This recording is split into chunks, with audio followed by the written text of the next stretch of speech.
Madam ఏం చెప్తారు? కంగనా రనౌత్ గారు కాంగ్రెస్ జనతా పార్టీకి సంబంధించిన వాళ్ళందరినీ చూస్తే కక్కు వస్తుంది, అసలు వాళ్ళు యూతే కాదు విద్యార్థులే కాదు అని చెప్పి తను మాట్లాడారు. ఏం చెప్తారు? ప్రజాక్షేత్రంలో ప్రజల మధ్య ఉండి ప్రజల కష్టాలు తెలిసినటువంటి వాళ్ళు లీడర్ అయితే ఈ రకమైనటువంటి వ్యాఖ్యలు కావు. రాజకీయ పార్టీలు కూడా ఆలోచించుకోవాల్సిన అవసరం ఉంది. ఎవరిని మనం ప్రజాప్రతినిధులుగా చట్టసభల్లోకి పంపిస్తున్నామని.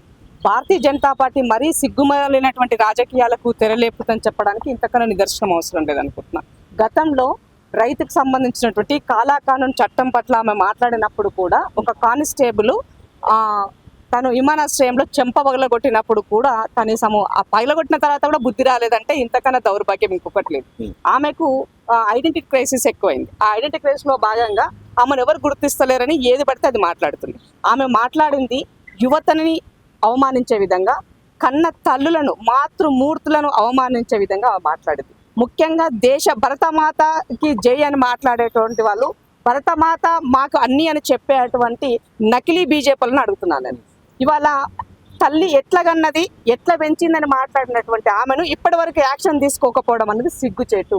కన్న తల్లి ఎట్లా కన్నది అంటే నిజంగా ఆమె మాతృమూర్తి అయితే ఈ మాట మాట్లాడదు. పేగుబంధం ఇవాళ తూటాలకి బలైపోతే ఆ పేగుబంధం గురించి నువ్వు అవహేళనగా మాట్లాడితే ఇంతకన్నా సిగ్గుమాలినతనం ఉందని అడుగుతున్నాను.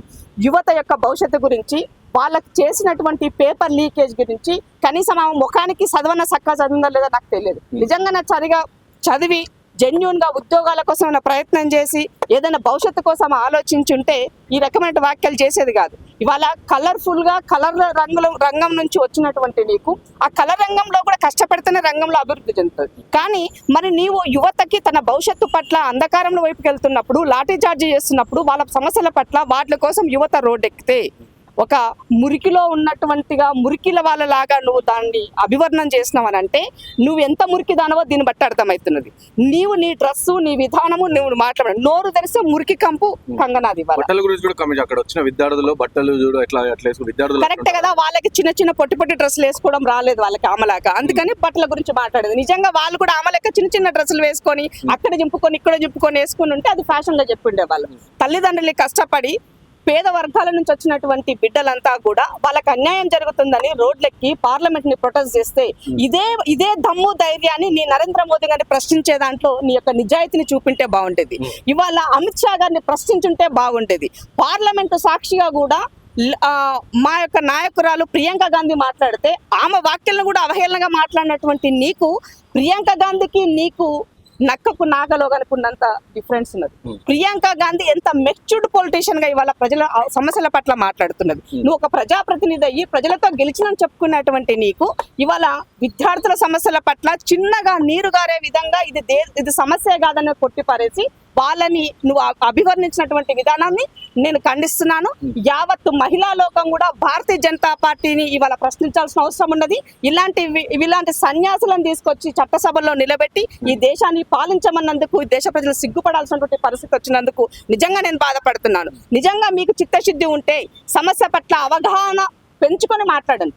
ఎక్కడ దాన్ని ఉన్న సమస్య తీవ్రత పట్ల దాని పరిష్కారం కోసం మీరు ఆలోచించండి.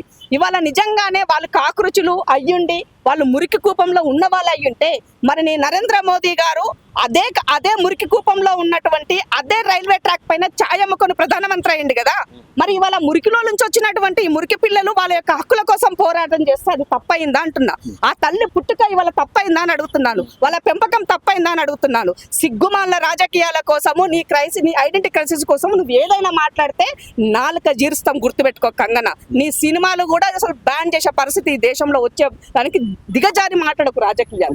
నీకు ఇచ్చినటువంటి నేర్చుకోవాలి. నేను 2 రాష్ట్రాలు ఈ 28 ఏళ్లలో ఆ పిల్లలు రోడ్ల మీద ఉన్న స్కిల్ నేర్చుకుంటూ అయిపోతాయి ఉద్యమాలు ఎందుకు అదే అంతే ఏజ్ లో నాకు 2 నేషనల్ అవార్డులు వచ్చినాయని చెప్పేసి కూడా అతను. స్కిల్ అంటే యాక్టింగ్ స్కిల్ అందరికీ రాదు. నువ్వు ఎంత యాక్టింగ్ ఇప్పుడు తెర వెనక ఒక లైఫ్, తెర ముందు ఇంకొక లైఫ్.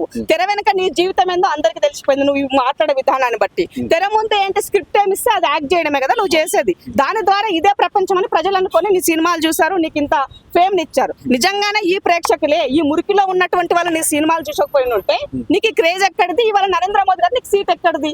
ఇది కదా నువ్వు ఆలోచించాల్సింది. కాబట్టి సినిమాలు చూసేటువంటి వాళ్ళు కూడా రాజకీయాలకి వచ్చినటువంటి వాళ్ళ పట్ల వాళ్ళు ఎలాంటి వాళ్ళు ఎలా ఉన్నారో కూడా ఆలోచించాల్సినటువంటి పరిస్థితి ఏర్పడని తెలియజేస్తున్నా.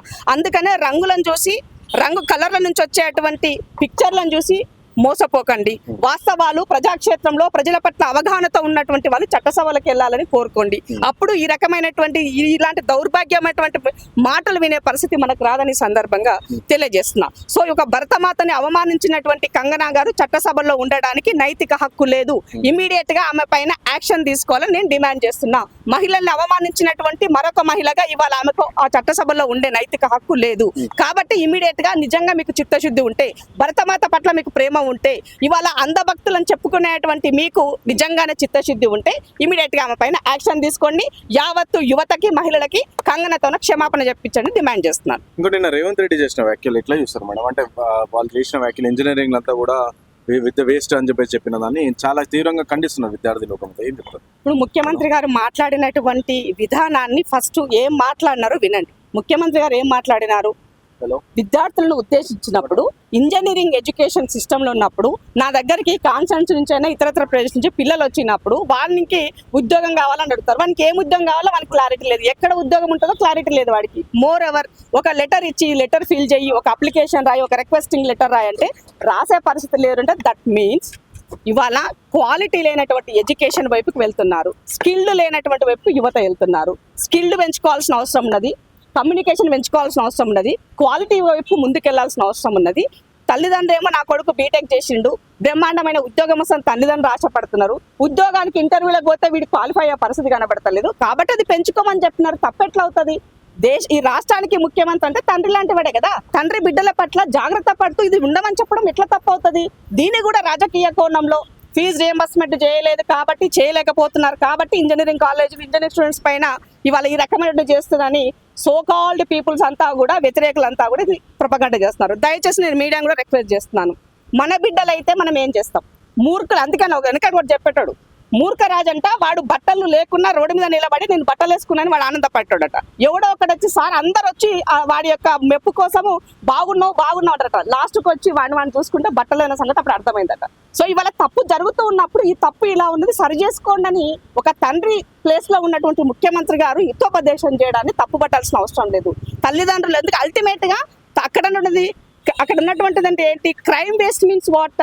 క్రైమ్ అనగానే ఇక్కడ ఏదో నేరపూరితమైన వర్డ్ అనుకుంటున్నారు అందరూ కూడా. ఇక్కడ చెప్పినటువంటి వర్డ్ ఏంటి అని అంటే మీ యొక్క సమయం వృధా అవుతున్నది, వాల్యూ అయినటువంటి సమయం వృధా అవుతున్నది, దానివల్ల నీ పేరెంట్స్ సఫర్ అవుతున్నారు, నీవు సఫర్ అవుతున్నారు, దీని గురించి మీరు బయటపడండి అని అంటే మీరు ఒక క్వాలిటీ వైపుకి వెళ్ళండి అన్నారు. ఇవాళ మన దగ్గర ఐఐటీలు ఉన్నాయి. ఐఐటీలో ఉంటే ఐఐటీలను ఏం చేస్తున్నారు? వాటిని బెటర్ వైపుకి వెళ్ళాలి అనుకున్నప్పుడు టెక్నికల్, ఒకప్పుడు ఐఐటీ అంటే ఓన్లీ మెకానిక్ అని అదర్ ఉండేది. సో దీనిని కొంత అప్గ్రేడ్ వైపుకి తీసుకొని ఇవాళ వాటిని టీటీసీ వాటిగా కన్వర్ట్ చేశారు వాటిని. సో కన్వర్ట్ చేసినప్పుడు ఆటోమేటిక్గా నీ యొక్క స్కిల్ డెవలప్ అవుతుంది, నీ ఉద్యోగ అవకాశాలు పెరుగుతాయి, మెరుగైన జీతం వస్తుంది, నీ లైఫ్ బాగుంటుంది కదా, నీ లైఫ్ స్టైల్ పెరుగుతుంది. అట్లా మారుతున్న కాలానుగుణంగా మనం కూడా మనల్ని మౌల్డ్ చేసుకోవాల్సిన అవసరం ఉంది, మార్చుకోవాల్సిన అవసరం ఉందని ఇది ముఖ్యమంత్రి గారు చెప్పినటువంటిది. సో కొద్ది మంది చాలా వాంటెడ్ గా కావాలని రకరకాలుగా ముఖ్యమంత్రి గారు మాట్లాడేటటువంటి మాటలని ఒక ఎడ్యుకేషన్ తన దగ్గర ఉన్నదన్నటువంటి ఒక అక్కసుతోటే, నిజంగా ముఖ్యమంత్రి దగ్గర ఎడ్యుకేషన్ ఉంది కాబట్టి దానికి బాగుపడే మహాదశ వచ్చిందని చెప్పాల్సిన అవసరం ఉంది. గతంలో కూడా ఎడ్యుకేషన్ సిస్టమ్ ఉన్నారు.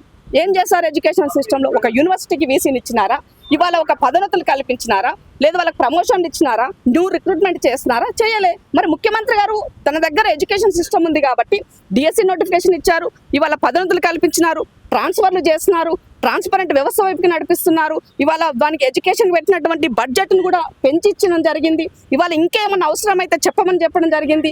ఐఏఎస్ ఐపీఎస్లు ఎట్లయితే బయటకు వాళ్ళకి విదేశాలకి 10-15 రోజులు వాళ్ళకి ట్రైనింగ్ కోసం వెళ్ళి అక్కడ ఉన్నది నేర్చుకోవడానికి ఎలా ఉంటారో టీచర్లకు కూడా ఆ రకంగా పోవాల్సిన అవసరం ఉన్నది. ఎందుకంటే దేశ భవిష్యత్తు ఎప్పుడూ కూడా క్లాస్ రూమ్ లోనే ఉంటుంది. తరగతి రూమ్ నుంచే నీ భవిష్యత్తు మొదలవుతున్నది. పిల్లలు బాగుపడాలన్నా చెడిపోవాలన్నా అక్కడి నుంచే.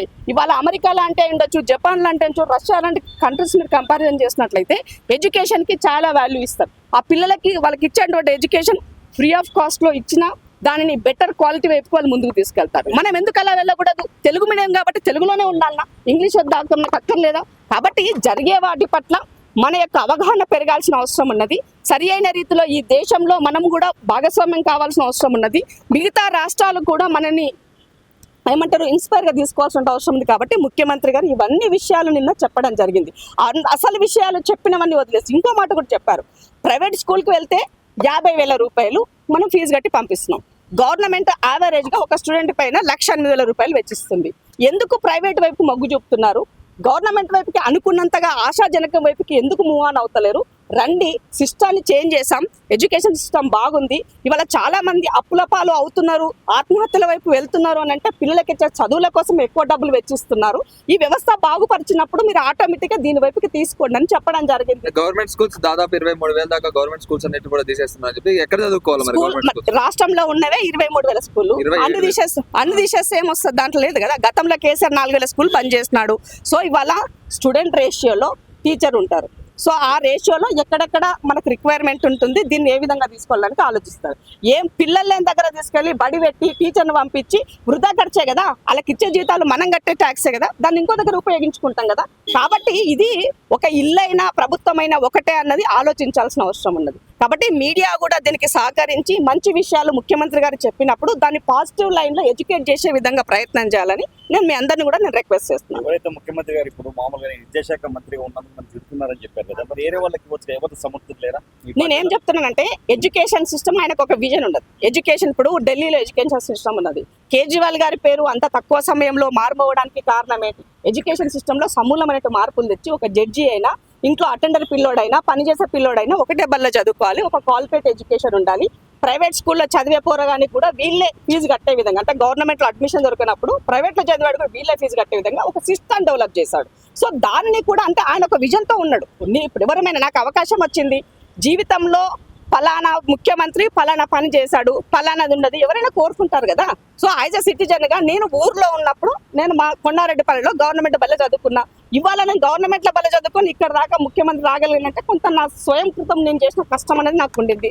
బట్ మీకు చాలా బెటర్ గా ఇవ్వాలి అనుకున్నప్పుడు ఈ సిస్టమ్ పాలసీ నేను మార్చాలనుకుంటున్నా.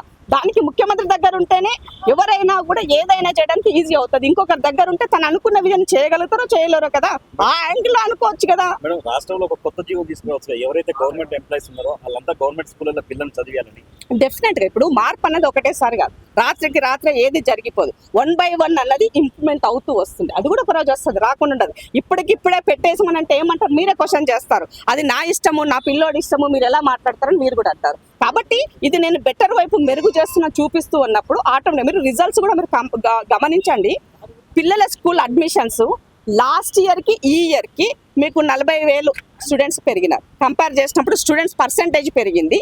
అట్లాగే పాసింగ్ పర్సెంటేజ్ కూడా ప్రభుత్వ స్కూళ్ళకి ప్రైవేట్ స్కూళ్ళకి మీరు కంపారిజన్ చేసుకుంటే గవర్నమెంట్ స్కూల్స్ 100% ఇవాళ రిజల్ట్ వచ్చింది. సో మనం ఇన్ని వేల రూపాయలు ప్రైవేట్ స్కూల్లో ప్రైవేట్ వ్యవస్థలో మనం ఖర్చు పెట్టి తల్లిదండ్రుల కష్టార్జితం అంతా అక్కడ పెట్టి మీ యొక్క రిజల్ట్కి వచ్చేసరికి గవర్నమెంట్ గుడ్ పర్ఫార్మెన్స్ లో ఉంది అనుకున్నప్పుడు ఇది మనం ఎంకరేజ్ చేయాలి కదా. సో ఇదంతా మనం చూస్తూ ఉన్నప్పుడు ఎవరైనా కూడా ఫస్ట్ టైం అనుకుంటారు గవర్నమెంట్ అనగానే ఒక నెగిటివ్ ఫోబియాలో ఉంటారు. గవర్నమెంట్ అనగానే సరిగా పట్టించుకోరు, అది స్కూల్ అయి ఉండొచ్చు, హాస్పిటల్ అయి ఉండొచ్చు. సో ఆ ఫోబియాని రిమూవ్ చేయడం కోసమే తన వంతుగా ఇవాళ కృషి చేస్తూ ముందుకు చేస్తున్నారు. కాబట్టి డెఫినెట్ గా ముఖ్యమంత్రి గారు తీసుకున్నటువంటి దానికి సామాజిక కోణంలో సమాజ బాధ్యత ప్రతి ఒక్కరిపైన ఉందని నేను సందర్భంగా గుర్తు చేస్తూ యావత్ తెలంగాణ ప్రజలకి నా రిక్వెస్ట్ ఒకటి, ముఖ్యమంత్రి గారు ఏం చెప్తున్నారో మీరు వీడియో వినండి. రాజకీయ కోణంలో కొద్దిమంది రాజకీయ ప్రొపగండ కోసం నెగిటివ్ లైన్ లో వాళ్ళు మిమ్మల్ని ఏదో పెట్టి ఏమో చేయాలనుకుంటే అది నమ్మకండి.